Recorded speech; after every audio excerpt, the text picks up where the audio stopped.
ఈ మధ్య ఒక సహోదరి నా దగ్గరకు వచ్చి, అయ్యా ప్రభు రాకడ ఎందుకు ఆలస్యం అవుతుంది, ఇంకా ప్రభు రాకడ రాలేదేంటి, చిన్న వయసు నుండి కూడా నేను ప్రభు రాకడ కొరకు ఆశతో ఎదురు చూస్తా ఉన్నాను, ఇంకా రాలేదేంటి అని అడుగుతా ఉంది పిల్లరా.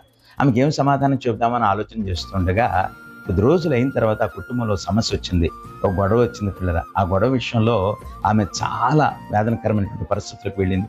కుటుంబం అంతటిని దూషించడం, అవమానించడం చేసింది.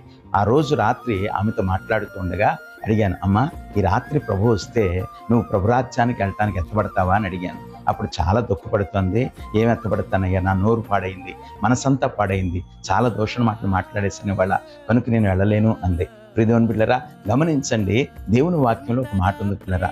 పేతురు రాసిన 2వ పత్రిక 3వ అధ్యాయం 9వ వాక్యంలో ఇలాగ అంటాడు, అందరూ మారు మనసు పొందవలెనని ఆయన మన ఎడల దీర్ఘశాంతము కలిగి ఉన్నాడు అంటుంది వాక్యం. ప్రియదేవుని బిడ్డలారా, గమనించండి, ప్రభువుని రక్షకునిగా అంగీకరించిన మన జీవితంలోనే ఇంకా సరి అయినటువంటి తీర్మానము, భక్తి, విశ్వాసత లేకపోతే మనం ఇక లోకాన్ని గురించి మనం ఏమి వేదన పడతాం, లేక వారిని ఎలా సిద్ధపరుస్తాం. అందుకే ప్రభువు మన జీవితంలో పిల్లరా, మన అబద్ధములు మనం మానితే మన యొక్క శ్రోతను మన పరిస్థితులను మనం చక్కదిద్దుకుంటే తీసుకొని వెళ్ళడానికి రానై ఉన్నాడు. నీ అబద్ధాలు విడిచిపెట్టావా, నీ అతిక్రమ క్రియలను విడిచిపెట్టావా?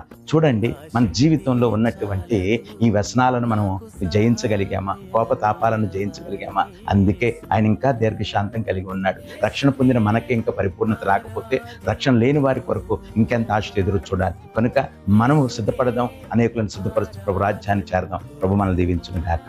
ఆమేన్.